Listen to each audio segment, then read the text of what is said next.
La radio es la suma de las voces. Pubertad. Cómo se prevé, cómo se educa a los niños y niñas a evitar un embarazo a temprana edad. Existen fundaciones que atienden y educan para orientar sobre el tema. Más adelante estaremos conociendo sobre esto.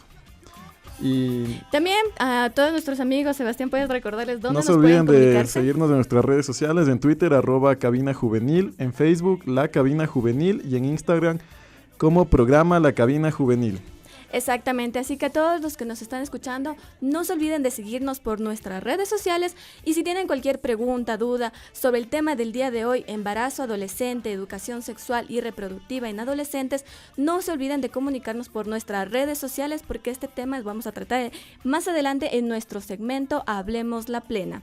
Pero nos vamos en este momento con una canción, Tú decides en ese.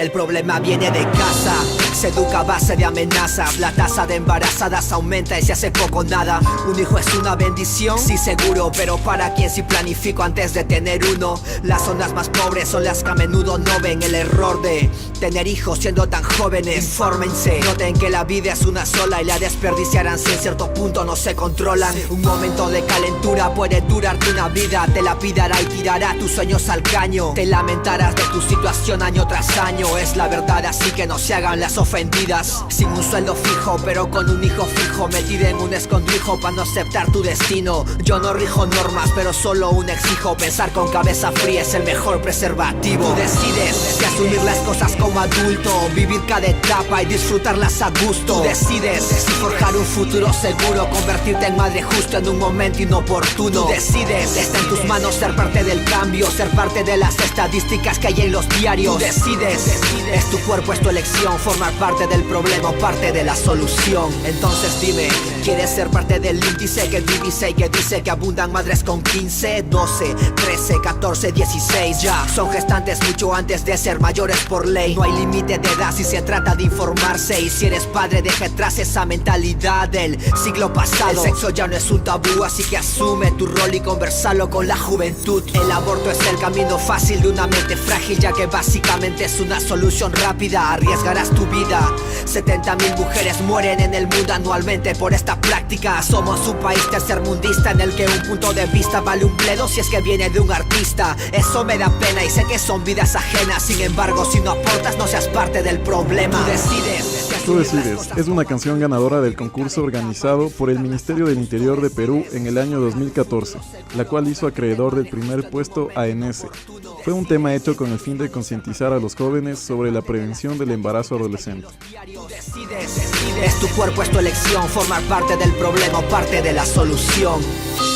En el Perú, 14 de cada 100 adolescentes están embarazadas. La mitad de estos embarazos no fueron planificados. Hay más de 300,000 abortos ilegales al año en el país. El embarazo adolescente es un problema crítico en el Perú y las cifras siguen creciendo. Tú decides. Protégete.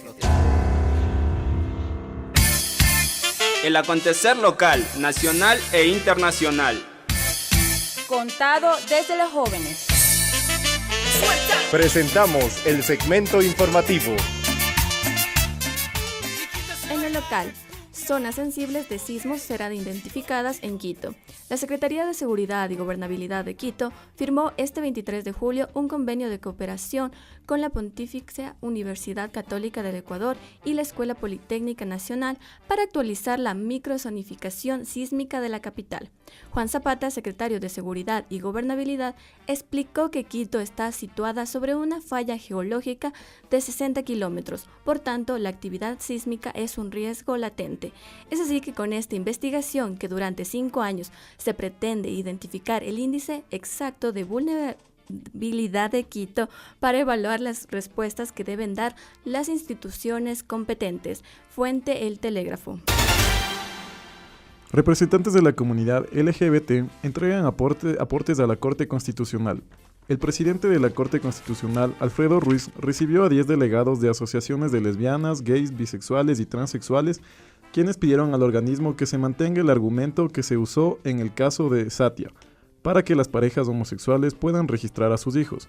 La directora de Silueta X, Diana Rodríguez, afirma que hay varios casos en diversas ciudades del país, de parejas que desean inscribir a los menores. Afirman que el caso de Satia da la pauta para que esa aspiración sea una realidad. En esta línea, la inscripción de un matrimonio homosexual también sería un triunfo, esto en relación al proceso que se sigue en Cuenca. Rodríguez resalta que Ecuador es el primer país en aplicar la opinión consultiva de la Corte Interamericana de Derechos Humanos, la misma que reconoce los derechos humanos de todas las personas sin distinción. Fuente El Telégrafo.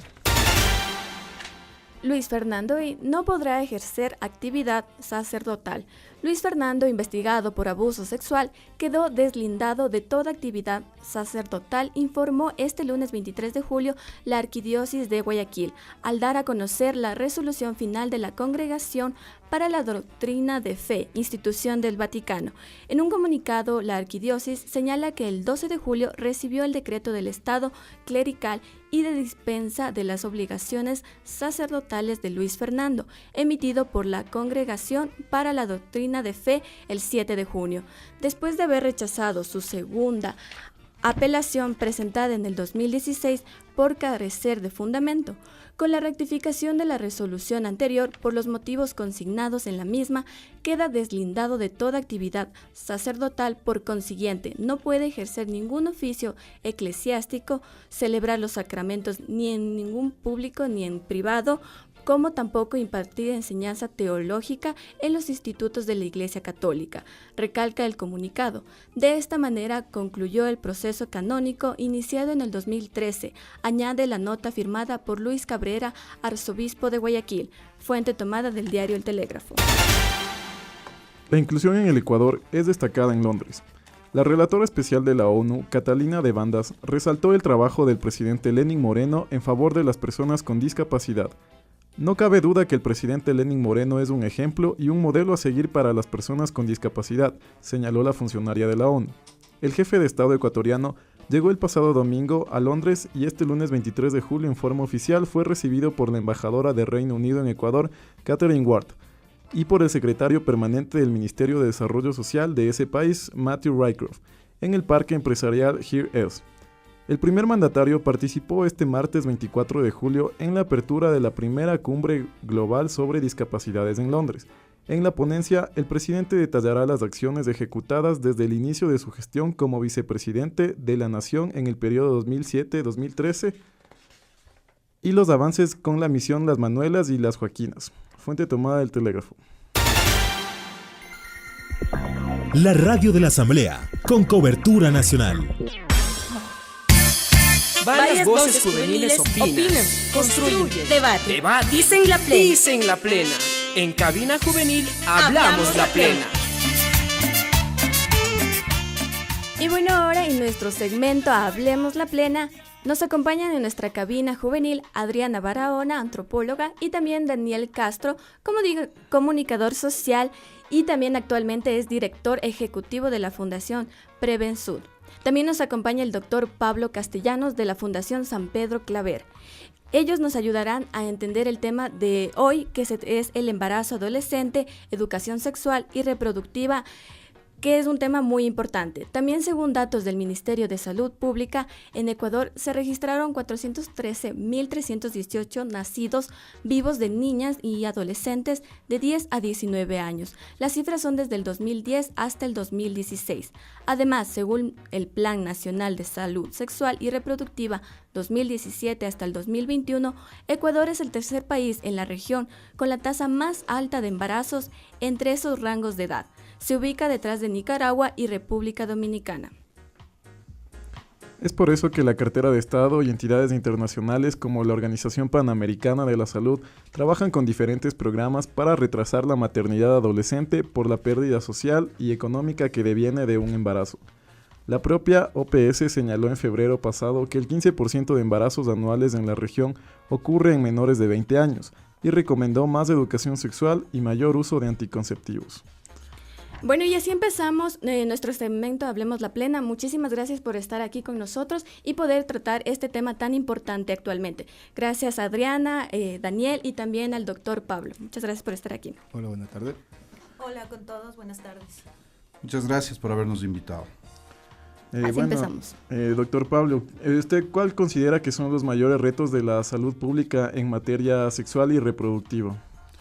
Bueno, el país enfrenta un problema estructural, no solo del Ministerio de Salud, y no le compete solo al Ministerio de Salud. Es un tema en donde tenemos que ver varias líneas de acción. Está el Ministerio de Salud, está el Ministerio de Inclusión Social, puede estar todo lo referente a educación. Es un problema estructural que parte desde la familia, está en los educadores, está en la sociedad, está en el Ministerio de Salud, está en los planes que desarrolla la OMS, la OPS, está en el mundo. Si no es un problema que le atañe solo al Ecuador, no es un problema que solo enfrenta a Ecuador, enfrenta a Latinoamérica, enfrenta a Centroamérica, enfrenta a Sudamérica, Bolivia, Nicaragua. Podemos encontrar un problema similar en Argentina, en Ecuador, Colombia.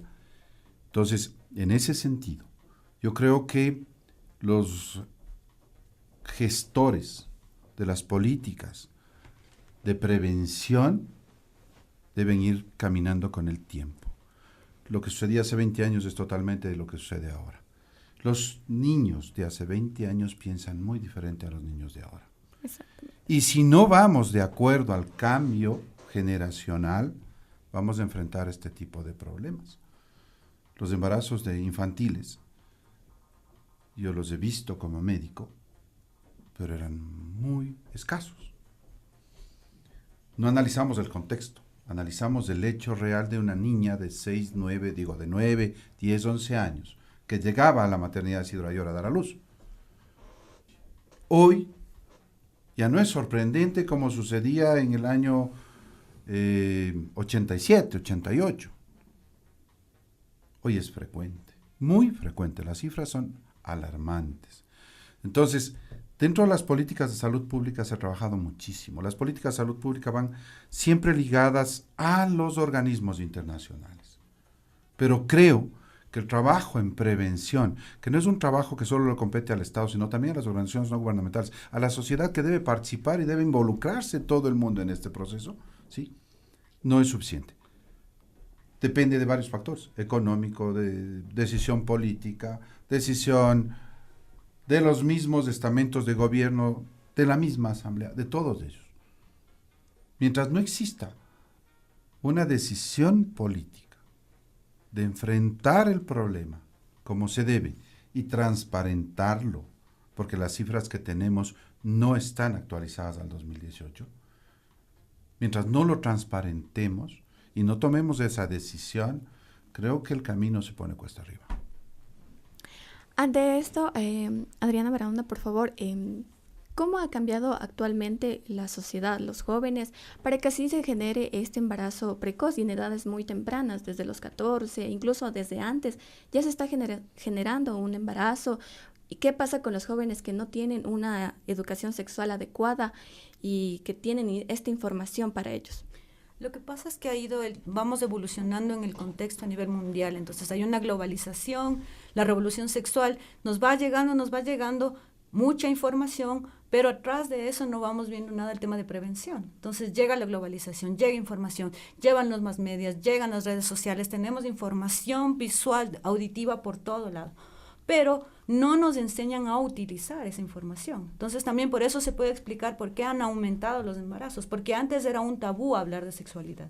Ahora la sexualidad la tenemos en todo lado, desde la publicidad, las novelas, la información está ahí a cada momento, pero no estamos analizando qué hacer con esa información que les llega a los niños y a los adolescentes.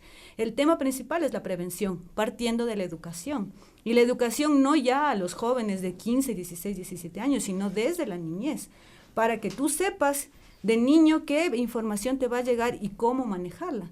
Yo tengo una hija de 10 años y ella desde los 6 ya se metía al internet y ponía, un día le mandaron a hacer un trabajo de las profesiones y ella puso mujer bombera y pones mujer bombera en Google y salen mujeres desnudas con el traje de bombera. Entonces, ¿cómo les trabajamos con ellos para que desde esa edad sepan que toda esa información les va a llegar? Porque no es que tú bloqueas y ya no, ellos no van a tener la información. No van a ver ningún otro lado. Cada momento esa información sigue llegando y la tecnología va aumentando más y más y más. Pero tenemos que enseñarles a trabajar con toda la información que está viniendo a nivel del mundo externo.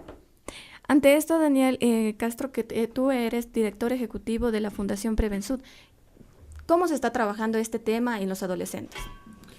Bueno, realmente creo que es un tema complejo en el mismo sentido del trabajo, ya que desde la concentración que hubo de la política pública para impartir educación sexual en el gobierno anterior, se cerraron mucho las puertas para que organizaciones de la sociedad civil intervengan y también intervengan en zonas donde el Estado penosamente no llega. Lo digo con pleno conocimiento de causa porque hago los recorridos en zonas rurales y periurbanas en 13 provincias y hay instancias en donde realmente el Estado, más allá del esfuerzo que hace o más allá de la aplicación de política pública que tiene en mente, simplemente no llega. Creo que eso es es un punto a discutir y a debatir entre el Estado, sociedad civil, para integrar nuevas formas de trabajo también. Con respecto a lo que se hace en nuestro camino, digamos, como Prevensud, siempre fue apostar a la prevención, entendiendo que prevenir un embarazo en adolescentes es mucho menos costoso que asumir un embarazo en adolescentes.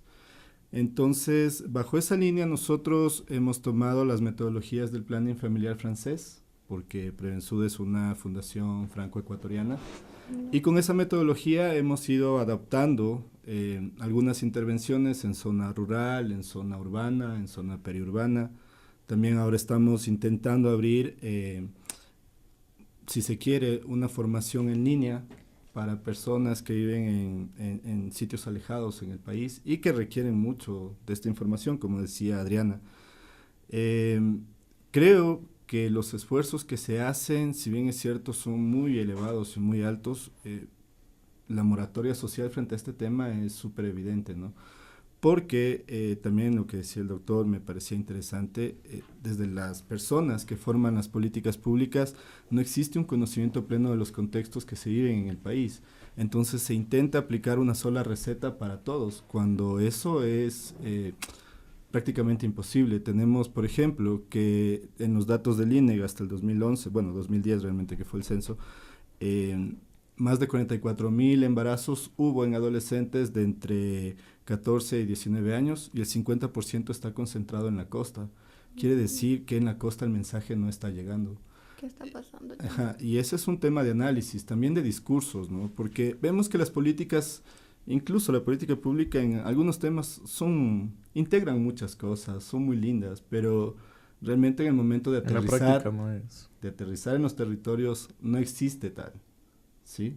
Entonces, en ese sentido, creo que la formación que ahora se requiere es una intervención en territorio súper fuerte, en donde también se puedan manejar un tipo de discurso distinto al que se está estableciendo, porque a veces solo nos dicen, sí, reprogramemos el inicio de la actividad sexual en jóvenes, pero hasta ahí nos quedamos, cuando realmente lo que tenemos que entender es que hay una juventud que es sexualmente activa y que esa juventud necesita información y que esa información tiene que llegar de una forma clara para que ellos puedan tomar decisiones responsables. ¿A partir de qué? De la corresponsabilidad, entendiendo que cuando tú ya tienes una información adquirida, para tener autonomía sobre una decisión que intentas tomar, en ese momento la decisión se vuelve corresponsabilidad, porque te estás informando permanentemente, ¿sí?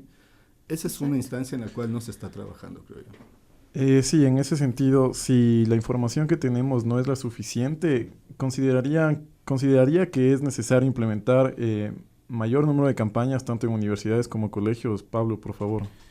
Bueno, lo que hemos dicho los tres panelistas, esto es un tema global, es un tema particular del país, es un tema de integración, decíamos, salud, inclusión social, educación, los 3 frentes o ministerios, ¿trabajan en conjunto o cada uno dispara su propuesta por un lado? Le presionan al Ministerio de Educación para que lance su programa. Le presionan al Ministerio de Salud para que lance su programa de políticas de salud. Le presionan al de Inclusión Social en defensa de los derechos de las niñas violentadas. Y viene la OPS y dice, estas políticas pueden ser de ayuda a rectoras. O viene la Organización Mundial de la Salud y dice, estas son las estadísticas del costo de un embarazo adolescente y de lo que le significa al país la falta de prevención. Cuando nosotros entenderemos que esto es un problema integral, congruente, sociedad civil, Estado, familia. No, de acuerdo contigo, no hay una receta única para un caso. No puede existir. Si lo vemos como médicos, cada persona es un mundo. Por lo tanto, cada cosa es diferente. Pero aquí, si los disparos van a ser desde una manera, por un lado, por otro lado, no vamos a solucionar nada. Deben sentarse en una mesa los actores y los ejecutores de una política nuestra, local, propia, de nuestra realidad, a trabajar en prevención. No se trata de atender el embarazo como tal, el momento de dar a luz. Eso es la conclusión final. Nos guste o no nos guste, va a nacer el niño. Y a ese niño lo tenemos que proteger. Pero ahí no es donde se debe actuar. Hay que actúe el obstetra, que actúe el médico ginecólogo, que actúe el médico rural. En la parte humana de acción. Sino prevenir es más. Claro. Mientras no exista un conglomerado común de acción en defensa de todas este tipo de violencias, porque no es solo la violencia a la niña, hay muchos conceptos. Violencia intrafamiliar, violencia en la escuela, violencia en el medio, la presión de los mismos amigos. Lo que tú decías en la televisión, en el internet sale sin control. No se puede bloquear el internet. Además, no hay que bloquearlo. Hay que educar. A dar un buen uso al internet. No hay que bloquear el internet. Es el santo y es el demonio.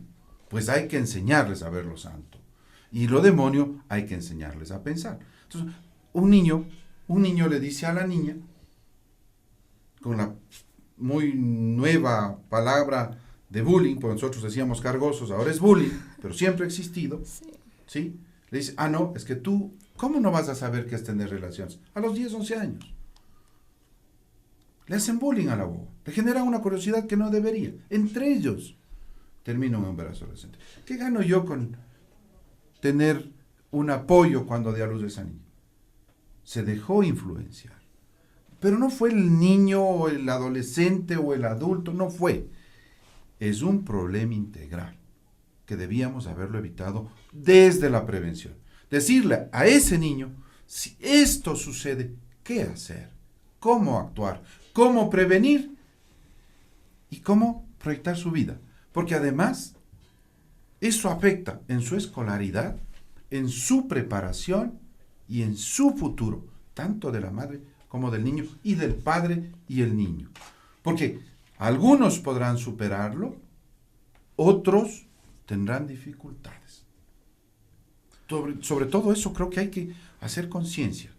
Sí, yo creo que en ese sentido es muy importante que, como decíamos anteriormente, no se dé una sola receta para todos los ciudadanos, sino que es importante también analizar el contexto en que ciertos grupos, cuál es su realidad, y en base a eso dar soluciones, no algo general. El problema también es, aparte de que tiene que ser un trabajo intersectorial, también tenemos que considerar que nuestro país es pluricultural y multiétnico. Entonces, no solo que ellos trabajen una política, sino que para cada una de las diferentes culturas y etnias debe ser diferente. Los cambios culturales no se dan inmediatamente. Lo que decía el doctor no es que al adolescente le voy a enseñar prevención. El trabajo de prevención debe ser desde los niños más pequeños, desde la escuela, desde el inicial. Ahí realmente empiezas un trabajo real de prevención y se va a notar un cambio cultural en unos 10, 20 años, porque no es inmediato, no es que ahorita le digo, cuidado, no tengas relaciones sexuales, porque en este momento ellos ya están dentro de este sistema, no sé si llamarlo así corrupto, pero ellos ya tienen esta mentalidad. La idea de la prevención también es ir a los que recién están iniciando, para con ellos generar un cambio real, un cambio cultural en la forma de pensar, y para que la sexualidad que ellos se planteen a posterior sea una sexualidad sana, sin tabús, sin miedo. Incluso los adultos, que hablamos de la familia, que es importante que la familia les eduque, si la misma familia está llena de tabús, llena de prejuicios, y no le permite y no le da una guía, ¿cómo le pedimos que la familia sea responsable? Entonces, el cambio real para un cambio cultural verdadero es desde este niño que trabaje en prevención, crezca, se haga adolescente, digamos, no tenga un embarazo, se haga adulto y él forme a las nuevas generaciones. El proceso es larguísimo, no es inmediato, sino que es un proceso de tiempo, como decía, de trabajo intersectorial, considerando las realidades históricas, culturales, étnicas de cada grupo al que va dirigido. Porque Ecuador es un país sumamente pequeño, sin embargo la diversidad es tan grande que eso no se considera cuando se genera política pública. Generamos política pública desde el escritorio, mestizos, desde las ciudades principales. ¿Y qué pasa con la periferia? ¿Qué pasa con la ruralidad?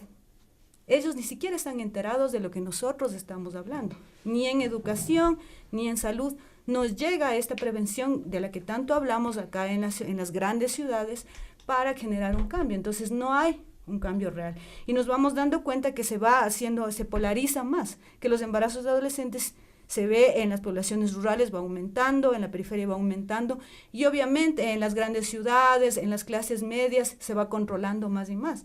Pero se va polarizando a los extremos, donde hay pobreza. Exactamente. Bueno, vamos a ir a un corte comercial y más adelante vamos a seguir continuando con nuestro tema de hoy, embarazo adolescente, educación sexual y reproductiva. No se despeguen y ya seguimos con más de La Cabina Juvenil. Somos una radio participativa, una radio educativa, una radio informativa. Para oír, construyendo un mejor mañana. Para oír, formando parte de la historia. Para oír, sintiéndonos más integrados. Para oír, la radio. Esta no es una radio, es la radio. La radio somos todos. La Cabina Juvenil, creando espacios, rompiendo silencios.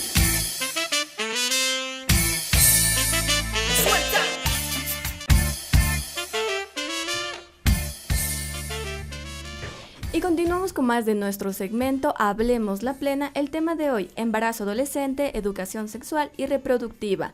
Nuestros invitados, como ya lo habíamos dicho, es Adriana Barahona, Daniel Castro y también el doctor Pablo Castellanos, quienes nos están hablando sobre este tema tan importante que es el embarazo en los adolescentes y cómo dar una prevención y enseñarles una educación sexual a los jóvenes. Así es, también nos acompaña Andrea Castillo. Ella fue madre a los 17 años y nos va a contar su experiencia de vida. Adelante, Andrea, por favor. Muchas gracias.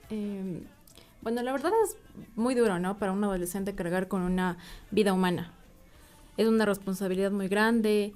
No estamos preparados ni físicamente, porque nuestro cuerpo no está preparado para tener un bebé, ni mentalmente. Es muy duro, la verdad, pero con el apoyo de mi mamá, en mi caso, y de mi pareja, he salido adelante. El tiempo de Dios es perfecto, es un dicho, ¿no?, que dicen, pero no me arrepiento.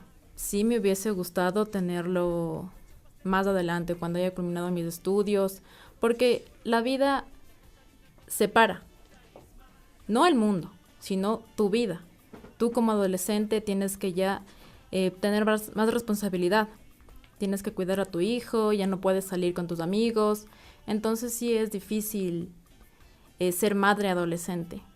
Entonces, si hubiese podido cuidarme, si hubiese tenido la información adecuada en ese momento y hubiera sabido lo que iba a pasar, no lo hubiera hecho. Entonces, ¿tú crees qué te faltó a ti, que tus padres quizás te enseñaran un poco, que te dieran una información adecuada para tú también poder tener una relación sexual normal, con precaución sobre todo? Y como tú lo dices, tú quisiste tener esta información, pero ¿qué pasó? ¿Qué no también en tu colegio, tus profesores también no tuvieron una educación hacia ti, hablarte de este tema? Claro, el problema es que es un tabú. Entonces, hablar de sexualidad está mal visto. Sí. Porque tus padres no te hablan de sexualidad, no te van a decir, si tú tienes sexo va a pasar esto y debes cuidarte. Y en el colegio tampoco hay alguna materia o algo en el que se imparta charlas sobre este tipo de temas. Entonces no hay información adecuada a los adolescentes para que podamos prevenir el embarazo. ¿Y actualmente tus hijos qué edad tienen? Tienen 9 y 7 años. ¿Tú cómo les enseñas a recibir toda esta información, como estábamos hablando con Adriana, que reciben una información de todo tipo, sexual y todo por medio del internet, la televisión?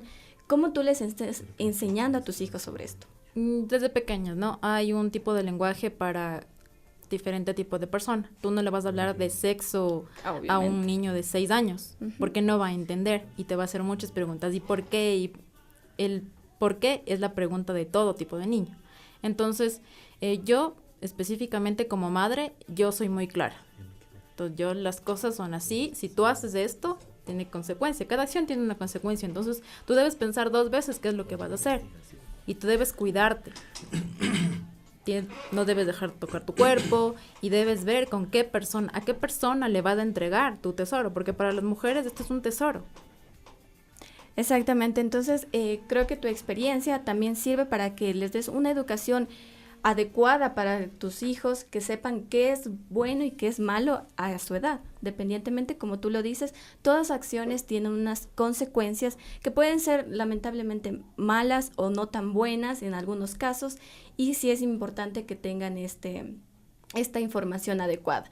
Andrea, antes también quisiera saber, en todo este tiempo, no sé, ¿qué pasó con tu vida? ¿Qué hiciste? O sea, ¿fue difícil también para ti estudiar después con tus hijos? ¿O qué tuviste que pasar en tu vida? ¿Continuaste con tu pareja? Sí, la verdad, tuve el apoyo desde el principio de mi familia, mi mamá, mis hermanos y mi pareja. Nos hicimos responsables de esto. Yo acabé mis estudios del colegio, porque estaba en el colegio, para poder salir adelante, ¿no? Me gradué como bachiller. Y una vez que salí graduada, me fui a vivir con él. La convivencia es muy dura, entonces no es que tú como mujer vas a amarrar a un hombre por el simple hecho de tener un hijo.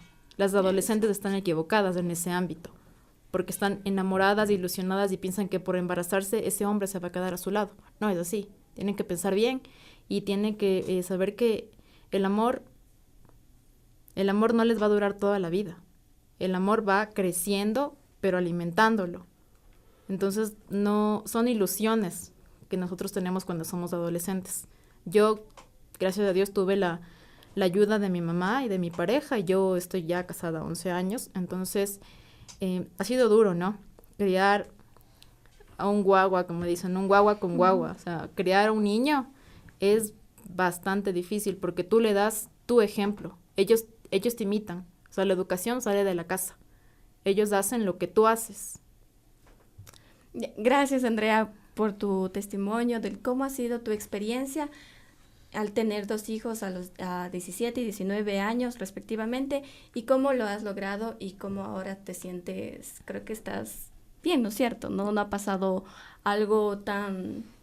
Tuviste tus retos, tus cosas difíciles, pero a la final lo superaste por el apoyo que tuviste de tu familia y tu pareja. Sí, es difícil, pero hay que salir adelante, ¿no? Yo ahorita estoy culminando mis estudios de la universidad. Ha sido difícil, me he demorado bastante porque he tenido que dejarlo, pausarlo, por el hecho de que tú no tienes con quién dejar a tus niños. Y dejar a unos niños solos en casa es difícil. Tú debes ver quién cuida a tus niños y con qué persona dejas, porque tampoco vas a dejar a los niños con cualquier persona extraña para que los cuide, mientras tú estás estudiando o trabajando, que es lo que te toca hacer ahora que tienes una gran responsabilidad. Bueno, volviendo al tema del embarazo, ¿no? Ustedes, la Fundación Prevensud, ¿qué es lo que realiza, qué actividades realiza en este tipo de casos de adolescentes embarazadas? Dan charlas, ayuda psicológica. ¿Nos podrían comentar un poco de eso, por favor? Ya, bueno, para trabajar el tema ya de embarazo adolescente hay niveles. Uno es la atención cuando ya la persona está embarazada, ¿no es cierto? Y la prevención. Nosotros nos enfocamos sobre todo en el tema de prevención y educación. Lo que tratamos es de sensibilizarles para que lleguen a un momento de concientización para de ahí partir realmente a la prevención. Entonces trabajamos sobre todo en el tema de educación. Como te decía, nuestro enfoque no solo es con los adolescentes, sino con niños, porque desde la niñez se trabaja prevención de abuso sexual.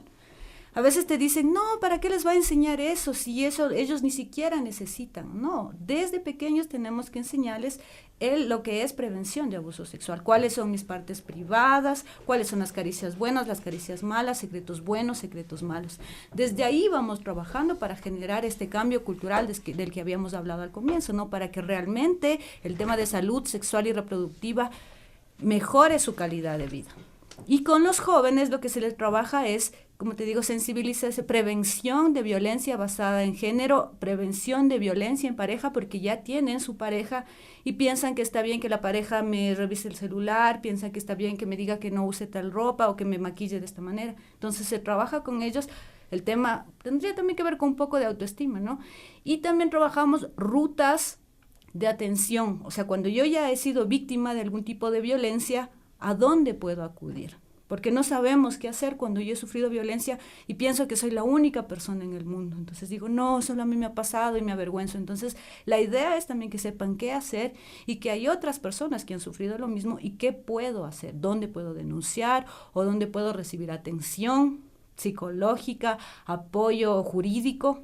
Entonces nosotros les explicamos dependiendo de la zona donde estemos. Por eso te decía, es un trabajo también largo, porque cuando yo doy talleres aquí en Quito, les digo dónde está aquí la fiscalía, dónde está aquí la unidad judicial, a qué centro puedes acudir en caso de que necesites psicólogo. Cuando vas a Esmeraldas, necesito saber dónde está la fiscalía de Esmeraldas. Cuando voy al Lago Agrio, necesito saber qué fundación está trabajando en Lago Agrio.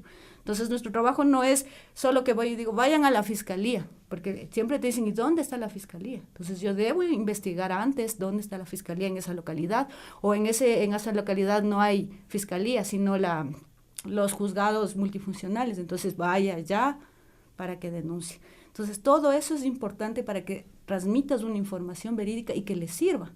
Si no, yo puedo ir con el libro y decir, sí, aquí dice que denuncia en fiscalía, y resulta que en esa localidad, como es tan pequeña, no tienen una fiscalía. Bueno, a eso también se suma un componente que nosotros integramos en el trabajo, que es el componente de información, educación y comunicación. En el de información, obviamente nosotros tratamos de brindar la mayor información posible de forma clara, simple, accesible para las poblaciones que requieren esta, ¿no? En el de educación, impartimos charlas, hacemos conferencias, trabajamos en formación de promotores locales, porque nos parece también importante que existan capacidades instaladas en las poblaciones o en los sectores donde hacemos intervención.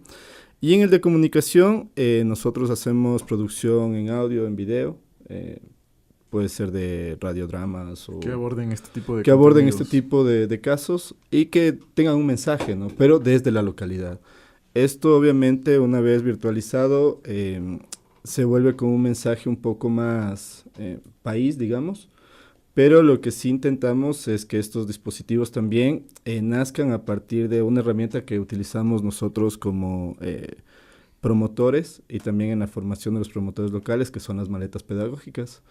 Estas maletas pedagógicas tienen unos dispositivos digitales, físicos, para que en este caso los promotores tengan a la mano la información verídica y puedan difundirla entre las localidades. Lo otro también que me parecía importante señalar es que nosotros trabajamos mucho con el tema de formación a padres de familia, entendiendo que este es un problema, como decía el doctor, de todos, no es que los padres no hablan porque no tienen tiempo. Hemos identificado que los padres no hablan porque no saben. Y también porque existe algo, cuando se habla de sexualidad existe un tabú al hablar de este tema. Esta intergeneracionalidad de la que hablábamos, que en épocas anteriores era casi una especie de pecado hablar de sexualidad, pero entendiendo también el proceso de globalización es integrar a este componente de adultos para que también den una respuesta efectiva. No solo desde la parte o base teórica, sino también desde la base de la experiencia, que me parece que de la vivencia, de la cotidianidad, que me parece súper importante también abarcar, porque esto te genera distintos tipos de sensibilidades. Y cuando las personas adultas logran integrar este tema de la sensibilidad con el tema científico comprobado, es súper interesante el trabajo que pueden desarrollar en campo, porque se vuelven amigos. Entonces, creo que también es dimensionar el tema de la información, no solo focalizarlo en grupos, que sí es importante, pero no es el fin. Es también entender que al ser un problema integral, un fenómeno social que nos atañe a todos, pues todos tenemos que dar una respuesta o por lo menos tener un criterio que nos unifique para tratar de prevenir, desde el discurso incluso, el tema de embarazo en adolescentes, que es muy fuerte. Bien, volviendo al tema de las fundaciones, la Fundación San Pedro Claver, ¿cómo se maneja, doctor Castellanos? ¿Qué tipo de actividad realizan? Bueno, nuestra fundación tiene 2 líneas de acción. La una es con un grupo vulnerable, que son los ancianos, los tercera edad en realidad el nombre ahora, que tiene un problema grave de desprotección en el país. La otra es un centro médico de especialidades con acción y líneas de acción en adolescentes, en drogadicción, y con los grupos de psicólogos que están trabajando ahí, y atención médica, curativa y preventiva. Pero antes de pasar a eso, yo no quería dejar de lado una pregunta que viene de cajón a esto. Venía para Andrea. ¿Y el aborto? ¿Cuál fue tu opinión cuando a los 16 años te enteraste que estabas embarazada? ¿Cuál fue la consideración sobre el aborto para ti? ¿Y cuál es la consideración una vez que no lo hiciste y defendiste esa vida? La verdad fue la primera opción, ¿no? El aborto fue la primera opción porque obviamente era una adolescente asustada de las consecuencias que podían traer. El no apoyo de mi pareja, el enojo por parte de mi madre, de mi familia, el rechazo de la sociedad al ver a una adolescente embarazada. No soy la única ni la última. Fue mi primera opción, yo lo consideré. Lastimosamente, fuimos con mi pareja, yo no sabía cuánto tiempo estaba embarazada ni nada, no tenía nada de información. Antes no había el acceso a internet como es ahora, en los smartphones. Antes no había eso, uno tenía que ir a un centro de internet para poder hacer los trabajos y todo eso. Entonces, una vez que él consiguió el dinero para poder hacer el aborto entre los dos, ¿no? Solo los dos, calladitos, guardados, nadie sabía ni de su familia ni de mi familia. Entonces, el doctor había pedido un eco para ver el tiempo del embarazo.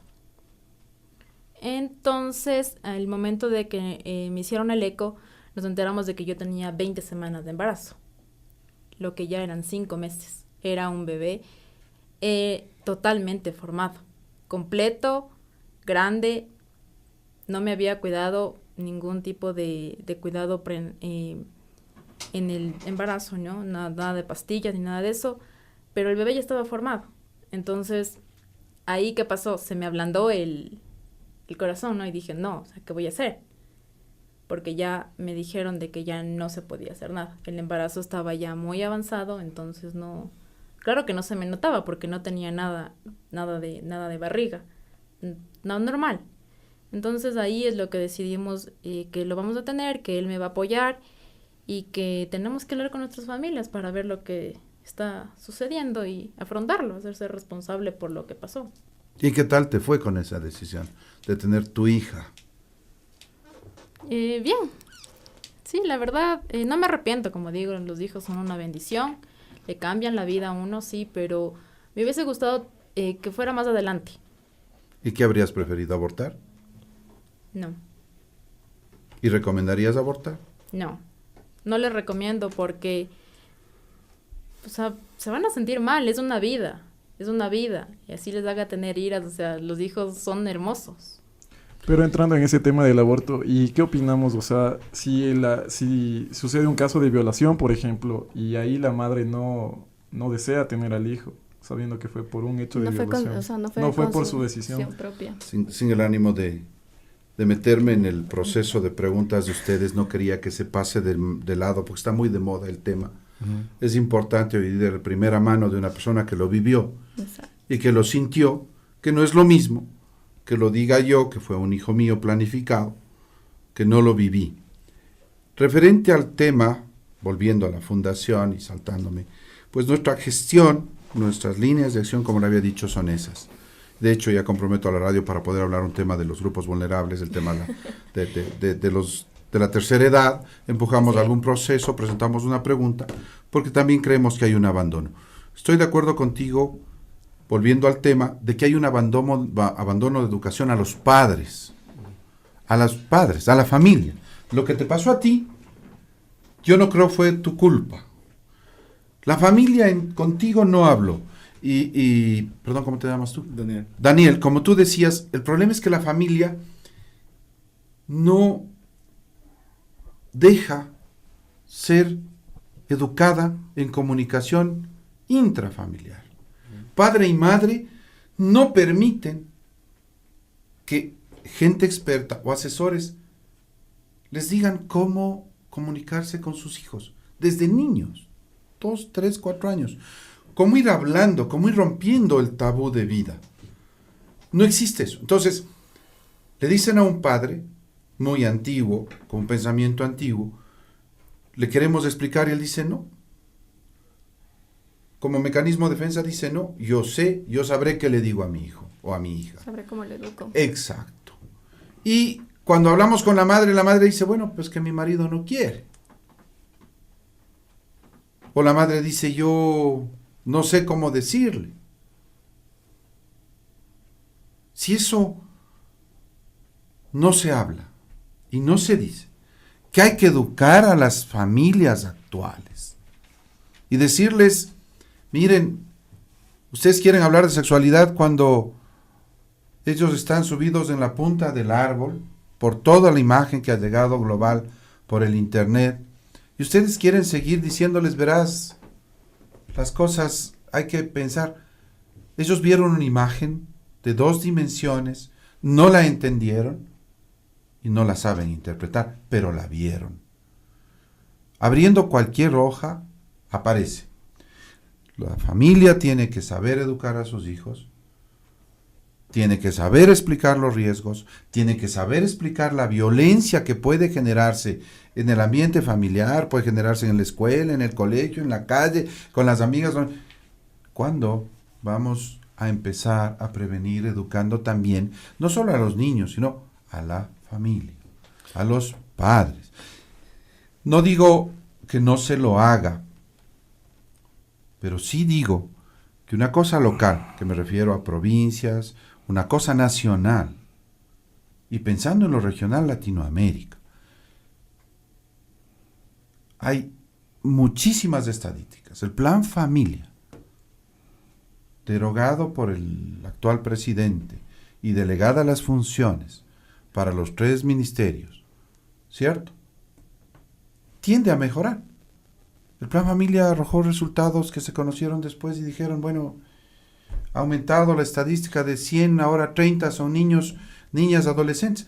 Bueno, no interesa. Bueno, convengamos que en el Plan Familia hubo digamos, a manera de decreto, la personalización de una idea, que en este caso fue del expresidente y que tenía full cargas ideológicas, full cargas morales, y que no era nada técnico para aplicación en territorio, y que básicamente, como ha funcionado el Estado tradicionalmente en el país, solo buscan números. Entendamos que las poblaciones no son solo un número. Son personas que tienen sentimientos, que tienen ideas, y que en esa formación uno tiene que llegar con una metodología que, bueno, ahora estamos tratando de implementar, que es una base científica que es vertical, que ahí nadie puede negar, Pero en la parte horizontal es crear nuevos mecanismos de intervención, precisamente para que confluyamos todos, para que entendamos un poco esta problemática. Y también no satanicemos, ¿no? A mí me parece perfecto tu caso, te felicito por el apoyo, pero también convengamos que en el país no todas las chicas tienen la misma realidad. Esa suerte y apoyo. Y ese apoyo, diría, y esa, digamos, ese respaldo para que tú sigas adelante y saques tu proyecto de vida, porque al final lo vas a realizar, y a mí me parece fantástico.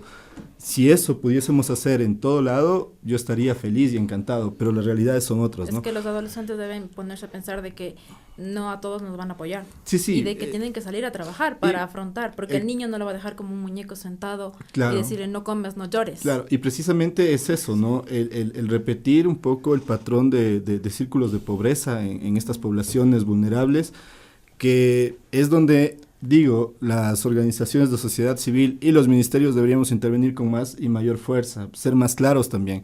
Como decía Adriana, tratar de sentarnos y apostar no a un proyecto de un partido político, sino apostar a un proyecto intergeneracional, determinando años, digo yo, de aquí a unos 20 años cómo nos vemos, y que esa política pública se mantenga y se retroalimente a través de la experiencia que vamos dejando en el camino.